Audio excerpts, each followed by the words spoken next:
Tank Davis the most exciting fighter in boxing? Yes, he is. The time has come for the world to recognize this is one of the top 5 fighters on the planet.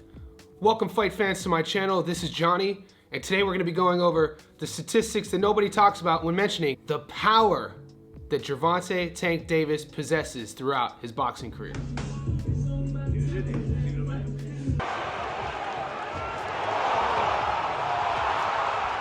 Guys, whether you're a Tank fan or not, there is no denying the skill set that the Baltimore native brings into the ring. There's also no denying the power and the viciousness that he possesses to each and every one of his opponents.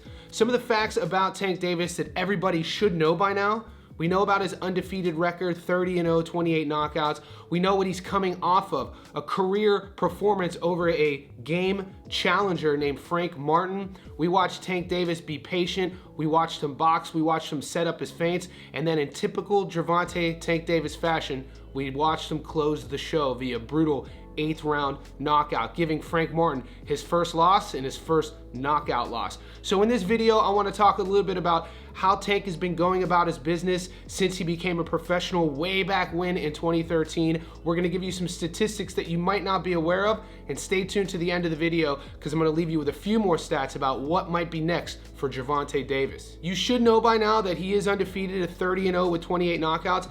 Every time Tank comes into the ring, he carries with himself a 93% knockout to win ratio. Tank turned pro 2013, over 10 years ago, and he's currently ranked the #1 fighter in the world at 135 pounds. He boasts being a champion, currently holding the WBA lightweight world title around his waist. Something that might get overlooked because we kind of get settled on the number 28 and the percentage 93%, the total amount of knockouts he has, but I wanted to focus on, for this stat, the number 2.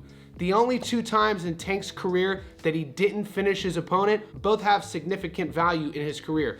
In only Tank Davis's 9th career fight, he fought a fighter named German Ivan Miraz, who was a 78 fight veteran. Let me repeat that. Tank only had 9 fights. In his 9th fight, he fights a guy with 78 total pro fights. It was only a 6-round fight. He dropped Miraz brutally twice, but Miraz, being a 70-plus fight veteran, knew how to withstand that pressure, and at 9 pro fights, Tank was just learning how to finish. That was his first unanimous decision. It was via 6th round. The only other time in 30 pro fights that Tank Davis didn't get his opponent out of there, during his 26th pro fight. A lot of you fans will remember it was against Isaac Pitbull Cruz. That fight went to decision, a 12-round decision.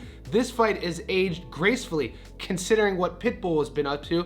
We know that he is currently a world champion at 140 pounds and is ranked number 5 in the world. When you think about Tank Davis, you have to remember that this isn't a flash-in-the-pan athlete. You hear a lot of naysayers talk about any fighter that they dislike. They talk about their resume, they talk about cherry picking. The one thing that folks, whether you're hating or loving, should talk about is that Tank Davis is a lifelong athlete. He has devoted his livelihood to the sport of boxing, and for fans all across should be grateful for this. You're gonna see this video of Tank at 6 or 7 years old boxing. You could see the power in his left hand as a little toddler. So this is a kid who grew into an adolescent, then grew into a young man, and now is a world champion who knows how to evade and elude his opponents, who also knows how to find their weaknesses to set up his strengths, which we all know is that left hand, also that uppercut. So when talking about Tank Davis, don't just remember the undefeated record or remember the knockouts. Remember the 2 fighters who took him the distance, because those 2 guys matter too. Also, I wanted to end this video on a lot of fight news has been coming out. There's a lot of speculation what's happening at 135.